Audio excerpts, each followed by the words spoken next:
From 1980 to 2014, the world population has increased by less than double. Yet in that same period of time, the number of diabetic people has almost quadrupled. And what makes diabetes such a serious disease is how it can wreak havoc on your blood vessels. Now, I want everyone to imagine your body as a bustling neighborhood. The blood vessels are the streets and sidewalks, and the cells that line them are the friendly neighbors, constantly chatting and working together to keep things running smoothly. The extracellular matrix is a collection of fibers in your blood vessels that, much like the pavement and foundation, helps supports the cells and keeps everything in place. In a healthy person, the cells in the matrix have great communication and everything's existing in harmony. But in diabetes, there's a communication breakdown of sorts. It's almost like the neighbors, they're no longer speaking the same language, or they don't trust that each other are telling the truth. Additionally, the pavement is accumulating damage, and the neighbors aren't doing their part to repair it. In diabetes, the high blood sugar is disrupting the signals between cells and the matrix. And since the cells are no longer getting the right information, it's hard for them to make the right decisions. Do they make more matrix, or do they contract and support what's already there?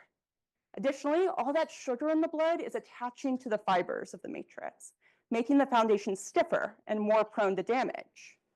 My research is focusing on this miscommunication. How do cells and matrix normally talk to each other?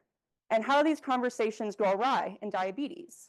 In particular, I'm fascinated by how cells respond to stress, both mechanical, like with high blood pressure, and chemical, like with high blood sugar. So to look into this miscommunication and listen in, I combine mouse experiments with computer models.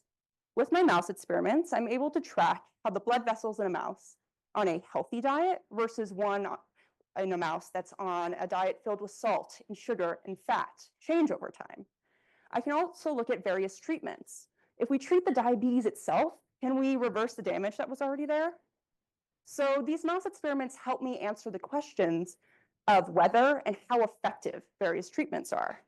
But mice have their limitations. So I also build computer models, because in a computer, I have so much more control over the conversation. And the computer models help me answer questions about how and why the various treatments are working. Because by interpreting these conversations between cells and matrix and how they go wrong, I hope to build new treatments to help diabetic patients.